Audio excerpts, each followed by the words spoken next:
Trump getting ready to go hog wild in Iowa at the annual Roast and Ride Veteran Bikers event, just one day after appearing to get tough again on immigration after softening his rhetoric. We're going to ask his national spokesperson, Katrina Pierson, all about it coming up. Plus, the State Department gives Hillary Clinton a big campaign gift. Logs of all of her meetings as Secretary of State won't be fully released until weeks after the election, denying voters a chance to see how many more big-time Clinton Foundation donors might have gotten preferential access. And police making a major arrest in the murder case of two dedicated nuns in one of the poorest towns in America. We're going to get a live report coming up.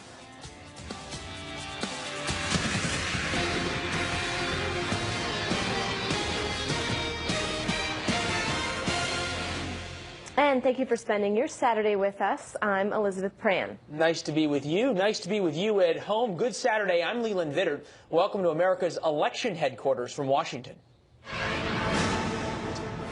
Crowds are ready and waiting for Donald Trump in Des Moines, Iowa, where he'll join Senator Joni Ernst at her second annual Roast and Ride political rally. Last year, Trump was not one of the 7 Republican primary candidates who showed up at the event, but now the Hawkeye State is the battleground. Polls show a tight race between Trump and Hillary Clinton. Peter Ducey is at the Iowa State Fairgrounds, a familiar spot for him. Long line behind you, Peter. There is a long line. People are getting ready here for Mr. Trump's arrival a few hours from right now after he leaves Las Vegas to get here. But this morning, even before he arrives and before we hear from him, he is on social media and he's using a tragedy in Chicago, the murder of NBA star Dwayne Wade's cousin, to make a point that he's been trying to make lately, that years of Democratic politicians in charge of large cities and inner cities has left things dangerous. So this morning, Donald Trump tweeted that, quote, Dwayne Wade's cousin was just shot and killed walking her baby in Chicago. Just what I have been saying, African Americans will vote Trump.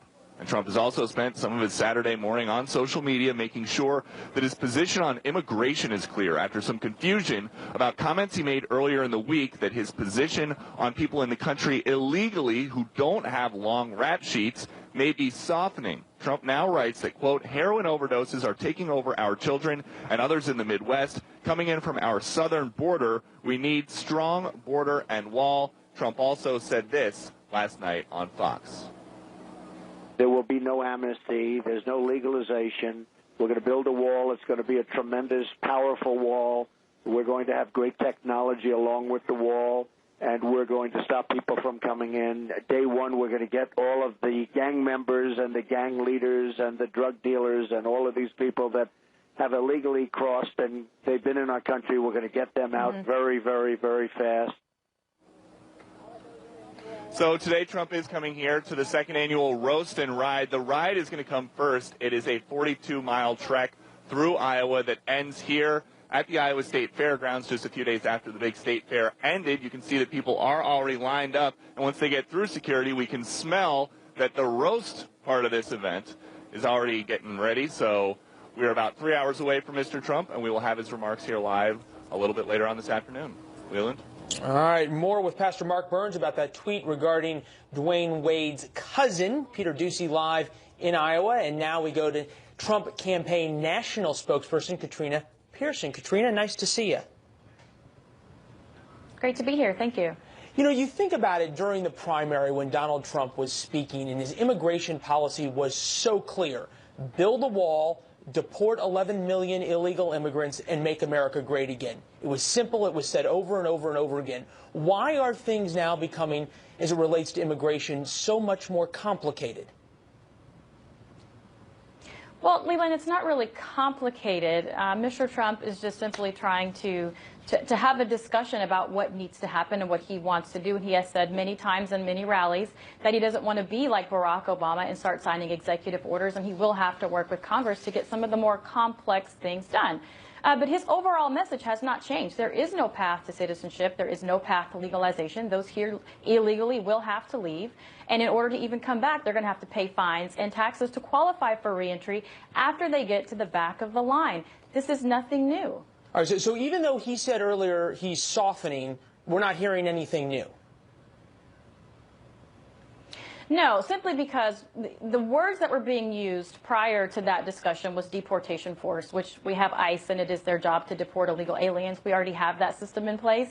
So he's just not using those words anymore. And he does want to work with people, which is why he says that, in order to get this process done. Again, this is going to have to be done in Congress. Mr. Trump wants to make sure that we have a good process in place, and we have to do some changing of our existing laws, not just enforce them, but we have existing laws that are keeping people who are doing things the right way, they're unable to get here. So would it be fair to say that what we're hearing from Mr. Trump even today, or perhaps in his immigration policy speech next week that we know is planned, is really sort of a starting point for negotiation, or are those red lines for him? Well, some of these issues are definitely red lines, like building the wall. There's no negotiation there. Is there negotiation, though, on how many illegal immigrants leave? Stop drug trafficking. We need to stop sex trafficking. I'm sorry? I said, there's no negotiation on the wall, you say, but there is negotiation perhaps on who has to leave, when they have to leave, how they're going to be, quote unquote, rounded up? Well, that is definitely the process that Congress will have to decide. So he's going to put forth his vision on what he thinks should be done and how it should be done in his speech. But really, we're talking about November and who's going to be the leader of this country. And there's really the only discussion on immigration we should be having are, here are your choices. You have a candidate in Donald Trump who does not want amnesty, who wants to build the wall to keep drug trafficking and sex trafficking out of this country, and someone who wants to enforce our current laws and in sanctuary cities.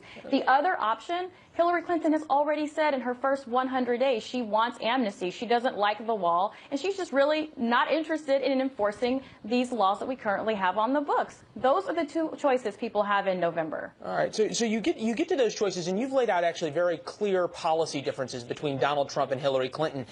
And you also think about Hillary Clinton's major flaws, if you will, or weak spots. Everything from the Clinton Foundation to the Rose Law Firm to Whitewater to the email scandal, email 2.0, Benghazi, or time as Secretary of State.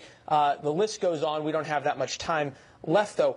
Why not hit her consistently on those things? Why, as we've seen over the past week, give her openings and give the press openings by going after Hillary Clinton on things like calling her a bigot or using these words that the press uses as distractions? Well, Mr. Trump is talking about all of the above. As you mentioned, there's so many things to talk about, many things that people don't really get to hear in the media, which is one of the reasons why he discusses those things. But she does have serious problems, and that's why her trust numbers are extremely, extremely low. I think they're at 29% now. Mr. Trump wants to talk about everything because he wants to talk to everyone, because he wants to be president for everyone in the country. All right. Katrina Pierson, we appreciate you being here. Pastor Mark Burns, also a Trump supporter, coming up in the next hour. Good to see you. Come back sometime soon.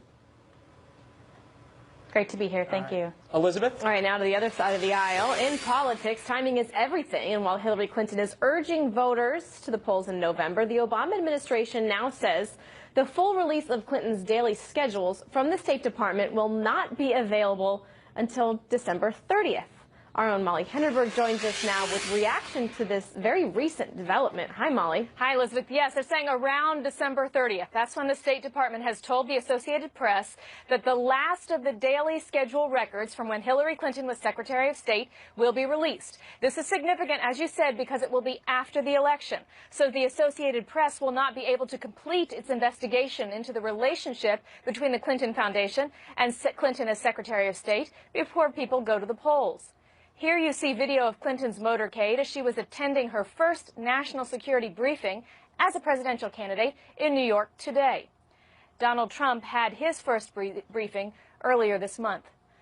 A federal judge ordered the State Department 7 months ago to start releasing Clinton's schedules. About half of them have been released, the State Department says. The AP found so far that, quote, more than half the people outside the government who met or spoke by telephone with Clinton while she was Secretary of State had given money, either personally or through companies or groups, to the Clinton Foundation. Clinton insists there was no pay-to-play going on here. And here's the State Department on the issue earlier this week. You know, as we've said before, the State Department meets with a range of people, and a wide range of people, outside individuals and organizations, contact the State Department. Meeting requests, recommendations, proposals come to the department through a range of channels. The Trump campaign says the Obama administration is shielding Clinton from accountability. A spokesman said, quote, "It is unacceptable that the State Department is now refusing to release her official schedule before the election in full. Voters deserve to know the truth before they cast their ballots." The AP says its lawyers asked State last night to move faster on this and provide all of Clinton's minute-by-minute schedules by October 15th. Elizabeth? All right, Molly Hendenberg reporting live. Molly, thank you so much. Here to talk about all this is Wall Street Journal national political reporter Peter Nicholas. Peter, thank you so much for joining us. We just heard from Molly's reporting there. The State Department seemingly halting its release of Clinton's schedule. This on the heels, as we heard, of an AP report, which shows about half of the folks that she met with in some way or another ended up donating to the Clinton Foundation. Why is it so important that voters see her entire schedule? Well, the question is, who did Hillary Clinton meet with when she was at the State Department? Did she meet with Clinton Foundation donors? The AP report showed that there were dozens and dozens of donors to the Clinton Foundation who got access to her. So the question is this a pay-to-play atmosphere that was prevalent at the State Department while she was there? Because of this announcement, it doesn't look like we'll have the full picture of exactly who she met with until after the election. And the notion is that this is some important information for voters to evaluate before November 8th. So this is a setback for those who want a fuller picture. Okay, so we heard, for example, the Trump campaign say, listen, this is an example of the Obama administration shielding Hillary Clinton. But then you have the State Department. They spoke with reporters this week and they said, listen, the State Department meets with a range of people in a range of channels. What can we glean from these meetings thus far? And at the same time, why is it important that we do see the additional schedule details? Well, we reported, for example, at the Wall Street Journal that a for-profit network of colleges called Laureate took part in a meeting at the State Department with hosted by Hillary Clinton with Yale University and Cornell, other nonprofit schools. Laureate was a donor to the State Department. Laureate employed Bill Clinton and paid them millions of dollars. An official from Laureate was at these meetings. So there's some concerns about why they would get that kind of access, and that did they get any sort of special access or treatment that an ordinary person who wants to meet with Hillary Clinton cannot get. And so that's really the question here. It's a liability and a point of vulnerability for Hillary Clinton's campaign that she's having to cope with. The fact that all these records won't be out until after the election is not necessarily good for the Trump campaign, which is hoping to exploit this issue and gain some traction. And you talked a little bit about Laureate. So our viewers know at one point Bill Clinton was earning upwards of $16 million. And since that's one of the reasons where we've heard that now Chelsea is really at the helm of the Clinton Global Initiative. But does that still mean that they're family ties? Does that help or hurt the Clinton family? Well, there's a thought even among people who are close to the Clintons and who support the Clintons and like them that this is an untenable situation, that right now the foundation is saying that Chelsea may well be involved if Hillary Clinton is elected president. Bill Clinton has said he will step down from the board. He won't raise money from the board. But the question is, does that go far enough? Or will the conflicts of interest allegations follow Hillary Clinton into the White House if she wins? There are many people, good Democrats, who say that the Clintons need to cut their ties to the foundation entirely, perhaps either shut it down or turn it over to an outside group like an independent group like the Gates Foundation, because otherwise there's going to be just tremendous scrutiny of the foundation donors, and overlapping interests with the Clinton White House should she win that will dog her through the first term. You talked about dogging her through the first term. You've obviously been covering this from the very beginning, mostly starting off with the emails and the server. Now we're starting to see the focus shift to the Clinton Global Initiative. I want to take a step back and just get your perspective as you've been reporting on the Clinton family. Where do you see this going from here? Well, I don't think these allegations are going to die out. I think the emails, there's going to be a steady drumbeat of emails being released that are some of which were recovered by the FBI during their investigation.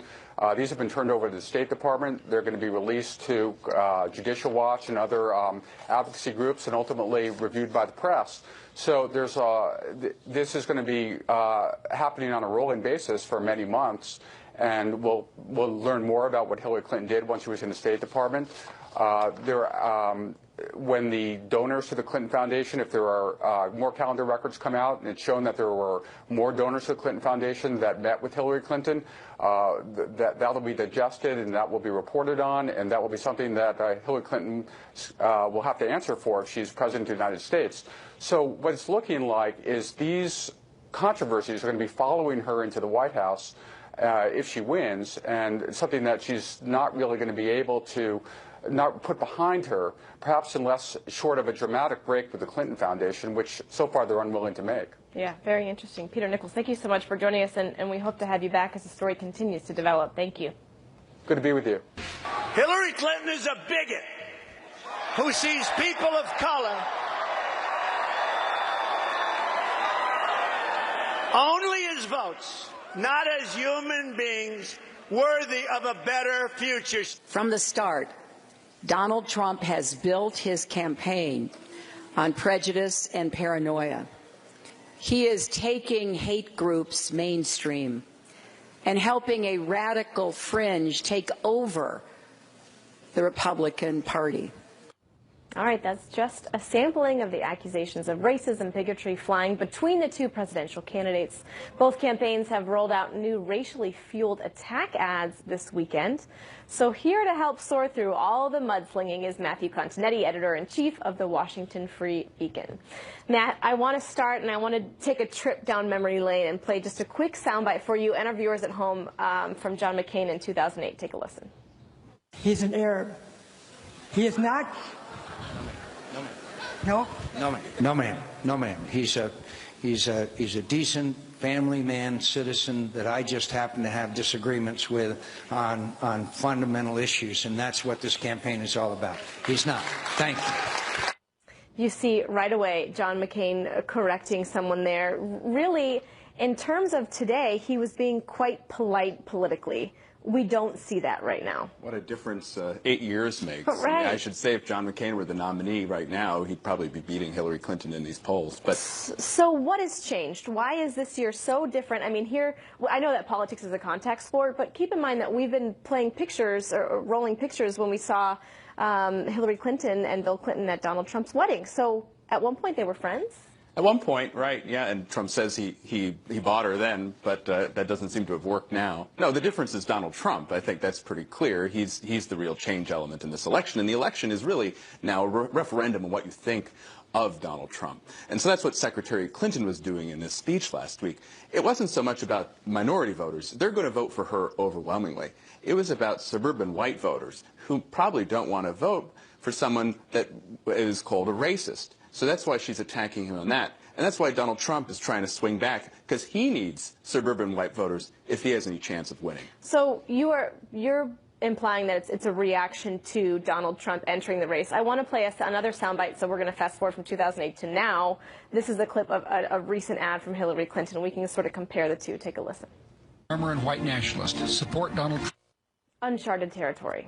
Right, and this ad is much less effective in my mind than another ad Hillary Clinton is playing, which just quotes Trump's own words. And so it's a little bit unfair to attack a candidate for people that he doesn't endorse, but who endorse him, But right? she's using it to her advantage to associate them. Absolutely, right. And Trump, of course, had that big gaffe earlier this year when he didn't disavow David Duke right off the bat. There was a moment, I think, actually, where Donald Trump could have maybe made a real appeal to minority voters. But as soon as he refused to disavow David Duke to Jake Tapper on CNN, I think there was no chance of that happening. You know, you even see him now. He's trying to make a policy case. He's backed off calling Hillary Clinton a bigot, which kind of steps on his own agenda. If he wants to make the policy case that his policies are going to be better than for minority voters than Hillary Clinton's, well, that's something that Republican candidates have done for decades. What they haven't done is call Hillary Clinton a bigot, which I don't think anyone really believes. Okay, we've talked about some of the groups that they're being associated with, and I know that you've been talking a lot about the group alt-right. When we see these parties start to fracture and then we see, let's say, the associations take place, what does that mean come Election Day as we start to see the fracturing take place? I think both parties are kind of riven by a lot of turmoil now and a real reevaluation of what it means to be a conservative, what it means to be a liberal, what it means to be a Republican or a Democrat. So remember, we still have the Bernie bros and all the pro-Bernie people, very populistic, democratic socialists on the Democratic side. On the right now, we're beginning to see groups of writers, really, or online trolls that call themselves the alt-right. There's no real organization there, and we're not They'll even dispute sure. that. We're not even sure how many of them there are. I mean, they're certainly on social media, they're certainly on the web, but there's no real constituency in the Republican Party for their white nationalist views. What they see, though, now is a moment of opportunity. They think Donald Trump is on their side, even if he hasn't embraced them. Right. And they're going to try to use this moment to become a more dominant faction in internal Republican and conservative politics. But the effects on either of these candidates could be huge. Well, right. Well, I think there's no future for a party that embraces outright racist rhetoric. So to the degree that the conservative movement, mainstream conservatives, or the Republican Party is seen to be associated with these alt-right groups, they're really kind of signing their death warrant electorally. I'm not sure a year ago that you thought you'd be having this conversation with me. I don't think any of us thought we would have any of these conversations it's a year ago. unbelievable. Matt, thank you so much for joining us. Hopefully the next time you come on we'll be focused more. We can hope. Yes, exactly. Thank you so much for joining us. After Iowa, Trump heads to Phoenix, Arizona, then off to Detroit, part of his ongoing appeal to minority communities and arguing Democratic policies have in a lot of ways failed these communities, a message that could resonate in struggling Detroit, perhaps, but a lot of folks say his delivery is perhaps killing his message. Joining us now, Trump supporter, Pastor Mark Burns. Pastor, nice to see you, sir. Thank you for being with us. Happy to be here. You know, you might appreciate this line. My grandmother used to say, it's not what you say, it's how you say it. And reasonable people would agree that Donald Trump has got a lot of points that make sense about what's happened to the black community, especially over the past couple of decades. But is the way he's saying it alienating a lot of folks?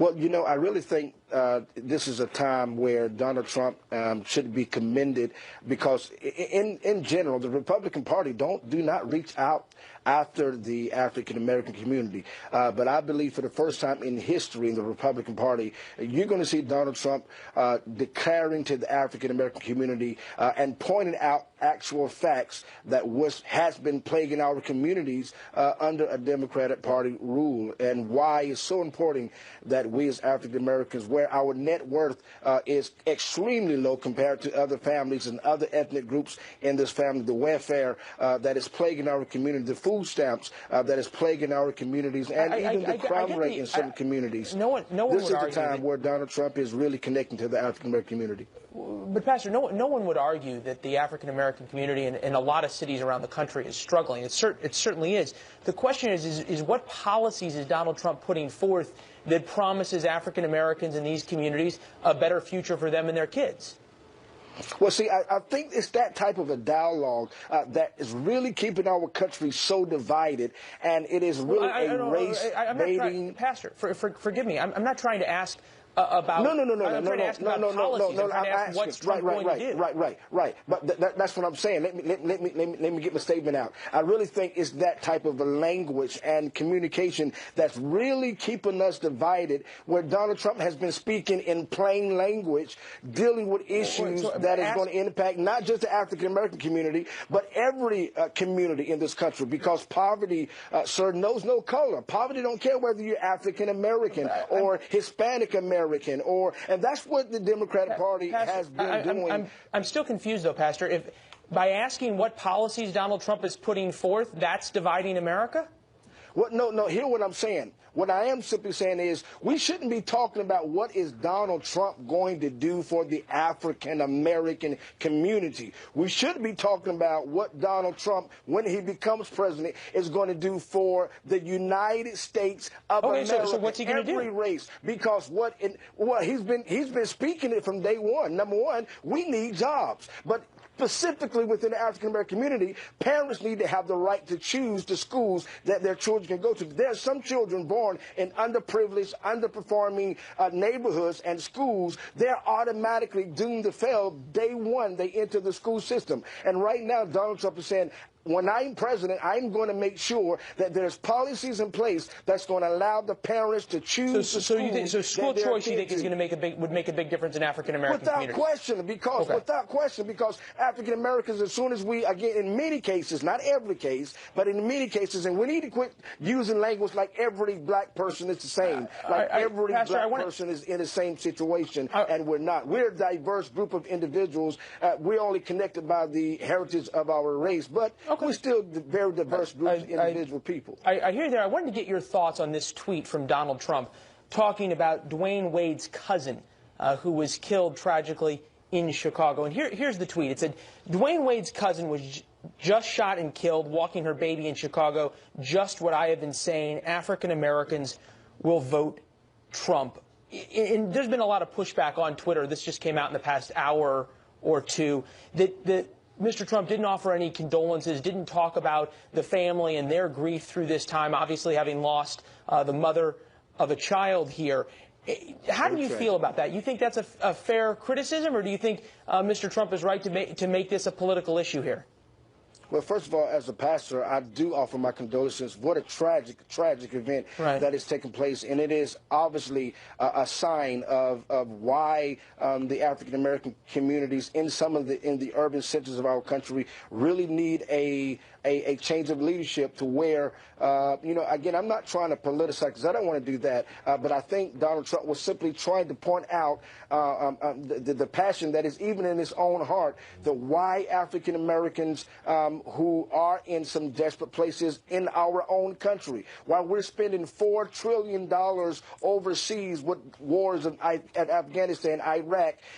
Think about it. You just take $1 trillion and bring it back to our urban communities, just $1 trillion, and spend it specifically just on urban communities in our country. I think we would have crime rate would completely drop down. So without question, I think Donald Trump was just echoing and declaring to the country why it's so important that this crime rate that is plaguing, it's a fact, plaguing our African American communities come to a minimum. All right. Well, I don't know where we're going to find an extra $1 trillion when we're $17 trillion in debt, but we'll look past it. We appreciate it, sir. Thank you. Happy to be here. All right, good to see you. Liz? All right, now to the other side of the aisle. Hillary Clinton is dodging accusations she held private meetings with Clinton Foundation donors during her time as Secretary of State as an exchange for their donations. Her team blasting the Associated Press report, saying that half of her one-on-one meetings as Secretary of State were with foundation donors. Clinton says the investigation only looked at snippets of her calendar, the AP defending their story, saying the reporters looked at all available documents and have asked for more. The controversy leaves the Democratic nominee vulnerable to attacks from across the aisle, and one that Donald Trump has made efforts to take advantage of. So let's have a fair and balanced debate. Red Alert Politics editor Ron Meyer and Democratic strategist Mustafa Tamiz joins us now. Thank you so much for joining me, gentlemen. Thank you. All right, I want to start with you, Mustafa. Reaction is coming out now that we've learned that the State Department is effectively going to be withholding about the other half of her calendar until December 30th. How does Hillary Clinton really dodge any criticism between now and November? Look, first, I think AP should be given 4 Pinocchios for their story. Anyone looking at that story beyond that first paragraph knows it was completely, false and misleading. When you look at 153 people, any Secretary of State, Hillary Clinton or otherwise, in 2 years, they've seen over 1,000 folks. So it was a wrong story.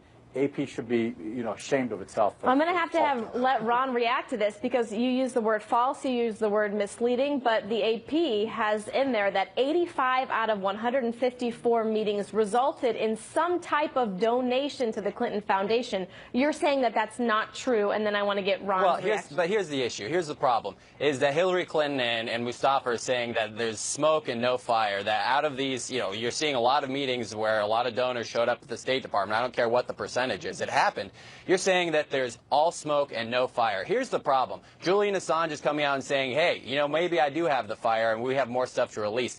The judge just ordered the State Department to release 15,000 more emails. And so maybe the fire does exist, and it's going to be a problem for Hillary Clinton, and it's creating a bigger problem because of the fallout from it, especially with a key part of the Democrat base, millennials. We run a millennial polling average. Right now, she's around 40%. You have to remember, President Obama got 60%. You get into the data, it's because they think she's dishonest. This backs up that point, that people think she's dishonest, that she did things in the State Department for her own personal gain. Name me somebody in Congress who has a personal charity that people donate to. You donate to campaigns, that's one thing, but a personal private charity is something totally different. It backs up this view that she's corrupt, that she's dishonest, and that's why she's not running away with this election. That's why it's still very close, and Donald Trump has a chance if he plays error-free baseball. Okay, Mustafa, I want you to respond to that.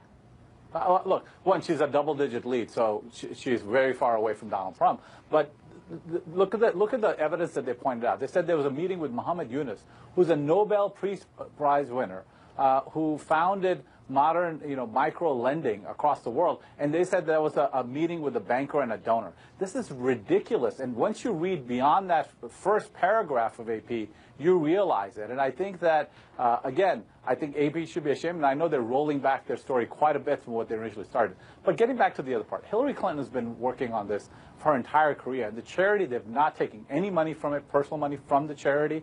They've been doing good around the world. And to denigrate the work they've been saving lives, lifting people out of poverty, these are important things that have to be done. Okay. So you're saying the fact that Hillary Clinton, under her State Department rule, Bill Clinton got $5 million from a for-profit college. You're saying that money was free and clear, right? But now she's saying, former president of the United States. He was the former president of the United States who started this charity. You make it sound like Hillary Clinton was, this is a pay-to-play type of scenario. This is manufactured outrage. Those are the accusations, and at the same time, we're learning that the State Department is withholding the other half of her calendar. When this is all supposed to be about transparency, if she wants to earn the trust of the American people, then why isn't she okay with her calendar being released? That's right. I think she's perfectly okay with her calendar being released, but a State Department has to go through its process. They have to make sure that there's not classified information in those calendars. Those meetings affect people that are representing our government around the world, and we want to roll their names out. Now they care about classified information in Hillary Clinton. Now they do, right? Nothing mattered when she had her own private email server, but now they're coming to make sure. And we say, and hold on, as soon as possible. Okay, Ron, you can have the last word, and then we have to wrap it up. Thank you. Okay, this is why Jason Chaffetz is saying when he's getting documents from the State Department, most of the stuff's been redacted. Stuff from the FBI has been redacted. Here's the issue. Mustafa, you might be one of the 1 in 3 Americans that think she's honest. 33%. That's not very much. And here's the thing, is that, Donald Trump is staying closer in the race. And because of this issue, it's because people don't think she's dishonest. And it's a really sad state for American politics when it's a race to see who's either disliked or distrusted the most. It's a sad state of American politics. She should be above this if she really thinks she's going to be the next president of the United States. Ron, Mustafa, I wish we had more time. I'm going to have to wrap it up. Thank you so much for joining us, gentlemen. We appreciate it. I hope we continue this conversation. All right, back to politics. It's a tight race in Iowa where Donald Trump is doing some good old-fashioned retail politicking today. You may remember Trump lost the Iowa caucuses to Ted Cruz. Hillary Clinton beat Bernie Sanders, but only barely. The race was decided by a coin flip.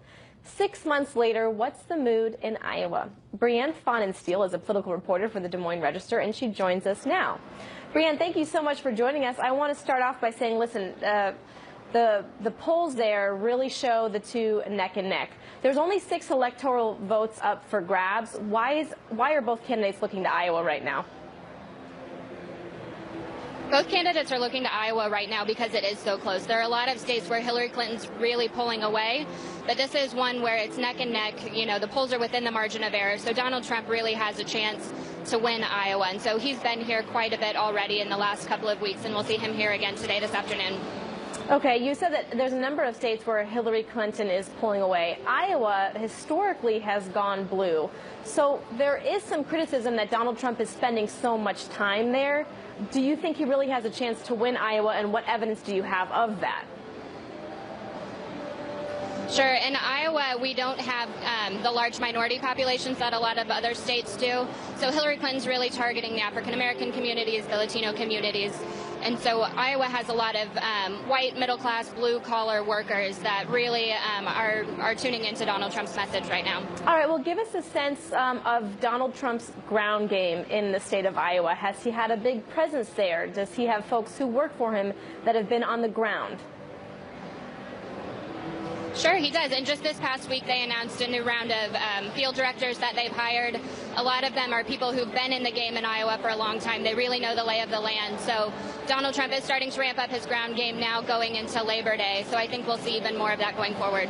Tell me a little bit about what Iowa voters care about. Does it reflect a lot of other voters across the U.S.?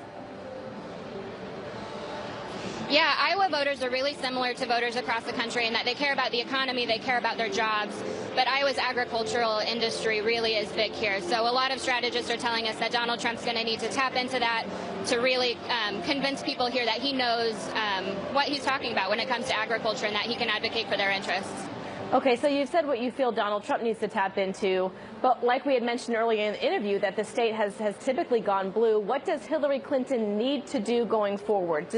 How can she combat the fact that Donald Trump does seem to have a pretty organized ground game in Iowa? Well, Hillary Clinton is just as organized, and I think she'll be competing for those votes, too. Strategists are telling us to look to the suburbs. That's where Hillary Clinton's going to try and win over, upper-class, middle-class white women particularly. So you'll see that, but, she's got just as great a ground game, and she's been here as well. But if you look at the electoral math, she maybe doesn't need to make as big a play for Iowa, so we may not see her here quite as much as we'll see Donald Trump. That's what I was going to ask you. When they look at their ground game across the state of Iowa and the different sects, the different suburbs, how do they tackle all those different demographics? You know what, they have people on the ground, and it's their job to be out knocking on doors, talking to people, doing a lot of local retail politics like what we'll see today. At this event, I think we've got a lot of people who are maybe sitting on the fence. So this is a really good opportunity for Donald Trump to kind of tap into some people who are still making up their minds, who still want to be persuaded. All right, Brianne, thank you for joining us. Iowa is known for its retail politics, and it's not given up on that. So thank you so much. We appreciate it. Thanks for having me. And it's not just Iowa that's up for grabs. Just ahead, our political panel looks at a neighboring state that both candidates would like to have in their win column. Today, the vice presidential nominee attacking Mr. Trump's comments about immigration and race, calling them, quote, prejudicial and bigoted. Joining us now, Scott Brown, former Republican senator from Massachusetts and a Fox News contributor. Welcome, Senator. Great to have you on the show today. Thank you, Emma. Great to be on. Out on the stump in a 1-2 punch this week, not only is Hillary Clinton throwing in the race card, her running mate is too, tying Trump to Ku Klux Klan values, echoing Mrs. Clinton's accusations that Trump is, quote, taking hate groups mainstream. Now, even though Mr. Trump has disavowed any endorsement from Klan and other hate groups, some say this is a move to deflect attention away from her own high-profile problems with concerns over her foundation donors in the alleged pay-to-play charges to those deleted emails. Do you agree with that? Well, of course I do. It's the Clinton way that they do things, that intersection of money and politics that has been so prevalent in their political life. Whenever there is a conflict, they always feign anger, then they blame, and then they try to shift and adjust and adapt. It's very typical. Listen, I know Donald Trump, and there are many people who know Donald Trump, and the things that they're saying are typical Democratic playbook 101, kind of divide and conquer the different constituencies in this country to try to gain some tactical advantage. And I think it's going to backfire. You know, with Mrs. Clinton saying Trump aligns himself with hate groups, doesn't she open herself up to some criticism as well with her support for some of the openly hostile members of the Black Lives Matter movement who make no secret of their hatred for cops and advocate violence against law enforcement? Well, of course, you saw what happened with those that rhetoric, that anti-police rhetoric. I have my Blue Lives Matter pin on showing that support, and will continue to show that support. And then the fact that you had a murderer, the father of a murderer, standing behind her at one of her rallies, and she doesn't know how he got there. They know everybody who's there, and just another drip, drip, drip effort of lies that are being put forth by the Clinton team. And it's unfortunately very typical, but Donald Trump needs to focus, Uma, on a couple of things, as he's doing in the Black and Latino communities. It's jobs, it's job creation, it's school choice, and it's safety and security of the people living in those inner cities. Tim Kaine represents that establishment. He's part of the problem. He's the person and one of the people that has been perpetuating that cycle of always being having the inability to have school choice and have those great paying jobs in the city. So that's the choice that American people will have, especially in the inner cities. Well, you know, the Clinton attacks followed Donald Trump calling her, quote, a bigot and seizing an opportunity to say that she isn't doing anything to help minority communities. But in the big picture, for both candidates to go down this road of name calling, is that really wise at a time when voters are trying to decide who can best lead this country?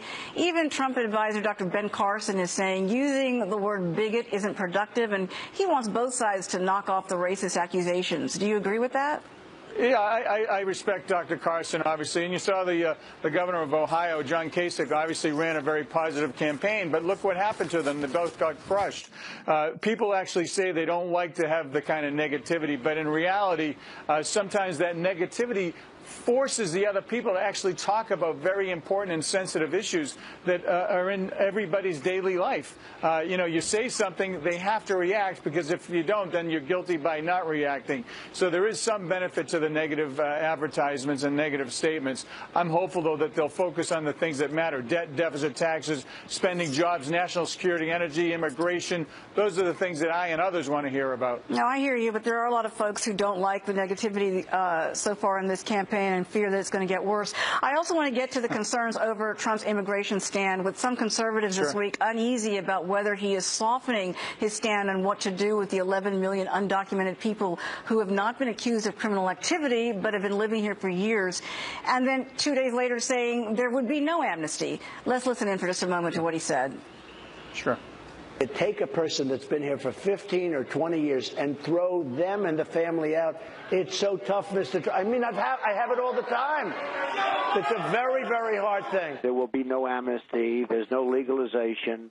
We're going to build a wall. It's going to be a tremendous, powerful wall. We have to remember that we have a country that's based on laws, and the people are here illegally. So we will see what we will see. But we're going to start off by securing the border, by getting rid of a horrible criminal element that's causing tremendous havoc, drug dealers, gang members, etc. And I think people will be extremely happy. So are you concerned about the lack of clarity at this point? I know he's promising to offer up some specifics on his immigration policy in a couple of weeks, but when voters hear different messages in the same week from Mr. Trump about amnesty, etc., doesn't this confuse the issue at a time when he needs to solidify support from independents and the GOP base? There's no one, Uma, that thinks that Hillary Clinton will be strong on the border security. They're not going to. She's not going to do the wall. She doesn't care. She's already calling them immigrants. They're not. They're here. They're illegals. They're here illegally. They've broken the law. And Donald Trump, what I heard there is he's thoughtful and compassionate when it's coming to obviously those people in those unfortunate circumstances. He is a person, he has a good heart. I know that for a fact. But what he's also saying, which is so critically important, is that whatever policy comes out, whether it's proposed by Congress, and Ted Cruz and others should help him, is these people can't get any benefits during that time period of whether they're going to have the ability to work or the ability to stay here under some mechanism. They're not going to get the health care. They're not going to get the housing. They're not going to get the food stamps. We've got to secure the border. We've got to do the wall. We have to get the criminal elements out of here without even blinking. Some real specifics in terms of what he plans to do. Okay. Absolutely. So in terms of going I already forward. know what he's going to do. I already know what he's going to do. You know, he said it many times. He's not going to lose that base of voters. They understand that the difference between Hillary Clinton and Donald Trump on that issue is like night and day. It's not even close. All right, Senator. Good to see you. Thank you so much for joining us today. Good to see you, Emma. Appreciate it. Sure. Thank you. Well, Hillary Clinton receives her first national security briefing as the Democratic nominee for president. Mrs. Clinton arriving this morning for the briefing at an FBI facility in White Plains, not far from her New York home. This as pay-to-play allegations linger over her family's charity and her time as the leader of the State Department. Molly Henneberg joining us now live from our D.C. bureau with more. Molly, is the State Department slowing down the release of more of those Hillary Clinton records? Hi, Uma. We're talking about her daily schedules from when she was Secretary of State, detailing to whom she spoke by phone and with whom she met in person. 7 months ago, a judge ordered the State Department to start releasing those schedules, and about half of them have been made public. Now the State Department says it will take until the end of December to release the remaining 2,700 pages. The Associated Press has been investigating the relationship between the Clinton Foundation and Clinton as Secretary of State and found that, quote, more than half the people outside the government who met or spoke by telephone with Clinton while she was Secretary of State had given money, either personally or through companies or groups, to the Clinton Foundation. Clinton dismissed the report and said earlier this week, quote, there's a lot of smoke and there's no fire. This AP report, put it in context, this excludes nearly 2,000 meetings I had with world leaders, with countless other meetings with U.S. government officials when I was Secretary of State. It looked at a small portion of my time. The AP said it excluded federal officials and foreign leaders because those would have been a normal part of her job. Uma? So what's been the reaction from the Trump campaign to all this news so far? The Trump campaign says voters deserve to know the truth before Election Day. A spokesperson said, quote, once again, the rigged system is rushing to protect Hillary Clinton. Instead of counting on her friends in the Obama administration to shield her from accountability, Hillary Clinton should immediately demand that these public records be released before voting begins. Late last night, the AP says it asked State to move faster on this and provide all of Clinton's schedules by October 15th. Uma? All right, Molly, thank you very much.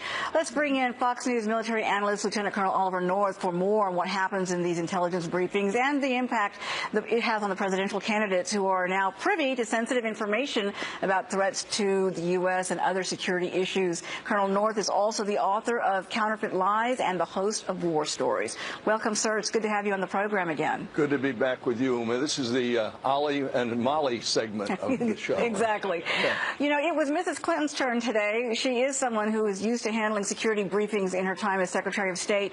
But it was interesting to note that following Donald Trump's first briefing earlier this month, Lieutenant General Michael Flynn, who accompanied Trump for that briefing, said the Obama-Clinton policies are in stark contrast to the current intel. What's the impact of having these briefings for the candidates right now? Well, first of all, I don't think they're going to let her take any of the paper home from that FBI skiff up there, given the record that she's got. And I kind of wonder if the briefers are going to have the guts to tell her about the mess that she left behind. I mean, you think about it. Iran's supreme leader, the Ayatollah Khamenei, and Vladimir Putin are playing our president like a harp. And this all started on her watch at the State Department. If you consider that this week you had 4 Islamic Revolutionary Guard Corps naval incidents in the Persian Gulf, and there's going to be more of those to come. You've got Russia threatening Ukraine and supplying S-300 surface-to-air missiles to protect Iranian nuclear sites. And I note that neither of these candidates brought their vice presidential nominees to these briefings, which makes absolutely no sense to me whatsoever. You think that makes a big difference to have everybody on board on the same page when it comes to these type of briefings? Yeah, look, I mean, this is, of course, the person that each of them would have to turn over the reins to if they became disabled or they, God forbid, got assassinated or something. No, it's a fair point. You'd think you'd want to have them up on the step as to what's really going on even before the election. What about critics who are concerned that this classified information that's being given to people who are on the campaign trail may not be responsible in how they use this information and possibly compromise sensitive situations if they go public with what they know? Well, look, I'll give you an example of where that worked. In the briefings that Ronald Reagan was given in 1980 before the election, he determined then, based on what he saw in those briefings, that he was going to build a missile defense system for the United States of America. It began after those briefings showed him the magnitude of the nuclear threat to the United States of America, which, by the way, that system was developed.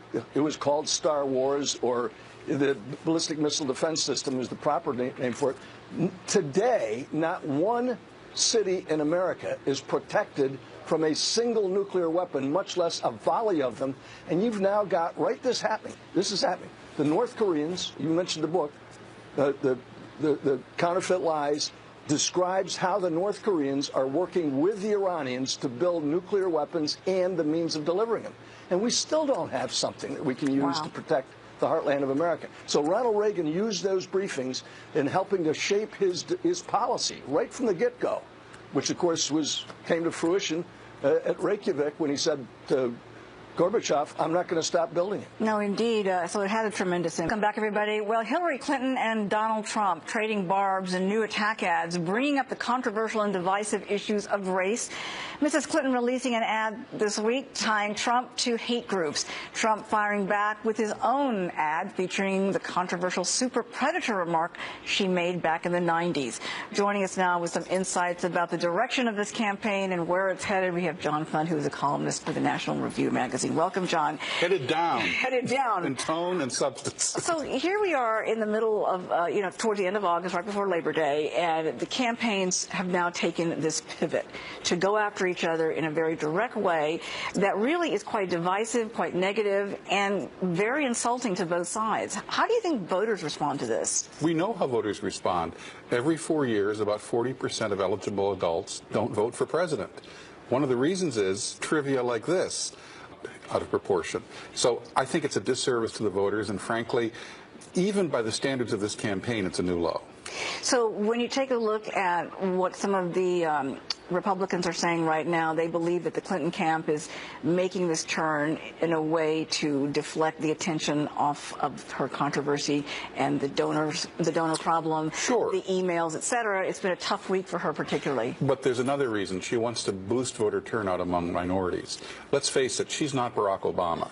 And she doesn't have the level of enthusiasm that Barack Obama had in minority communities.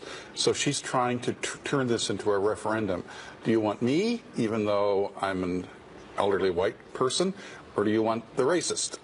And as well, 25 years ago, Bill Clinton signed a law in Arkansas affirming the fact the Arkansas state flag was celebrating the Confederacy, honoring the Confederacy. That's right. He also, a few years ago, said, in dismissing Barack Obama, he said a few years ago he would be serving us coffee. Right. He did make that remark. And Hillary Clinton has had lots of supporters who waved the Confederate flag in 2008 at her rallies. Let's go back to Ronald Reagan. Ronald Reagan said it best. Lots of people in a big country may support me. Doesn't mean I support them.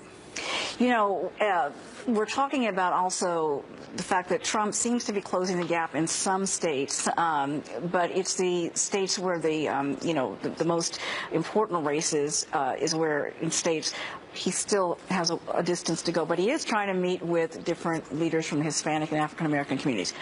What impact is that having on his image, you think, to those who are sitting on the fence to say, whether or not they believe he has their interests at heart? I don't think this is about trying to reach minority voters. I think Trump is going to have the typical low numbers that a Republican has in a presidential race. This is an appeal to white suburban, especially women voters, who don't want to vote for someone who's perceived as mean or nasty or, alienated from a diverse population. I think this is a comfort level question. And I think it's part of a smart strategy that his campaign manager, Kellyanne Conway, is pursuing. I don't think it's going to get him minority votes, but it may allow moderate Republicans to say, well, he's really being attacked unfairly. He is trying to reach out and talk to all Americans. Do you see him as more disciplined and more focused in these last 2 weeks? How could he not be? I'm asking you, 3 weeks do ago, people feel like they're going to see more of this going forward? 3 weeks ago, the campaign was a train wreck. It has stabilized now. I think the new management has helped. And Trump is now reading from speeches, which means he makes fewer mistakes and fewer times that he goes completely over the top. So clearly, it's calmed a lot of people down because they see a candidate who, at least for now, can run a normal campaign and try to appeal to voters rather than make his gaffe of the day the news item. If he continues to stick to this message of playing up the concerns over the Clinton Foundation and the concerns about the emails, do you think that is a winning strategy for him? And does that put her on the defensive, continue to put her on the defensive going forward, since we have 11 mainstream media outlets already calling for the closing of the foundation? The Democrats seem to be concerned that this could be a real issue for her going In forward. 1996, Bill Clinton had a campaign finance scandal that reduced his turnout among his base voters and drove independence to Bob Dole. He still won, but he won by much less than people predicted. Scandal doesn't win an election. Scandal, I think, bleeds people away from your opponent. Some Hillary supporters may vote for Gary Johnson, the Libertarian. The real issue here, though, is Donald Trump has to talk about jobs and the economy, because that's the thing that people really care about, the fact that their wages on the average have not gone up in 15 years. I think he does have to talk about scandal, but he has to talk about real issues that involve people in their daily lives. Very interesting. Always good to see you, John. Thank you. Thank you so much for joining us with your insights. Really, really important time that we're living through, and I know that we're going to be checking back with you often. Thanks. Appreciate it. Meanwhile, back in this country, and a story that continues in the spotlight, as we reported earlier, the State Department says it will not release the rest of Hillary Clinton's daily meeting schedules ahead of Election Day. Now, this news after an earlier Associated Press report alleged that more than half of the people that Mrs. Clinton met with as Secretary of State were major donors to her family's charitable foundation. Donald Trump and other Republicans calling on Mrs. Clinton to jump in and end this delay by releasing those documents herself. Joining us now with reaction, Ambassador Jim Woolsey, who's a former director of the CIA and chairman of the Foundation for the Defense of Democracies. Welcome, sir. Good to have you on the program today. Good to be back with you. Let me get your reaction to news about this delay, the fact that the State Department says it cannot possibly release this information before Election Day. What really struck me is that even after you exclude the foreign government representatives and the U.S. government representatives who met with the Secretary, as they do in the numbers they show, you still, from outsiders, have over half of them with a relationship of having given money to the State Department, the individuals involved, the foundation, whatever.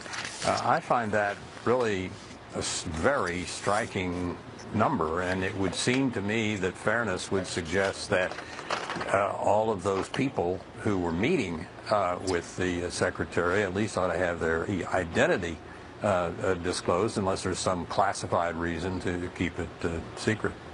The fact that the judge has intervened and asked for the release of these documents certainly puts the campaign on the defensive. It's been a particularly tough week for Mrs. Clinton with all the news coming out about this, and a number of news organizations asking her to come forward with more information and also to close the Clinton Foundation. We also learned about what they call a bleach bit, which actually erases emails in a way that you can't get to them. Chairman Trey Gowdy pointed that out this week in an earlier interview. It's like an electronic shredder. Excuse me. What did you make of that news? Well, that's a very tough bit of technology, and effective, as from what I've heard. And I suppose if you're going to shred something, you may as well go ahead and shred it thoroughly. We didn't shred things thoroughly before our embassy was taken over by the Iranians in '79, and they put the shreds back together to find out what had been in the U.S. communications. And so one has to do a job right, I suppose, but it strikes me as a lot of attention to this situation, and when you put it together with the meeting schedule for the outsiders that is so thorough and so large, it's not good from the point of view of the way one would run the State Department, I don't think. And we'll continue to see more fallout, I am sure, as we expect more emails to be released in the days ahead. I want to switch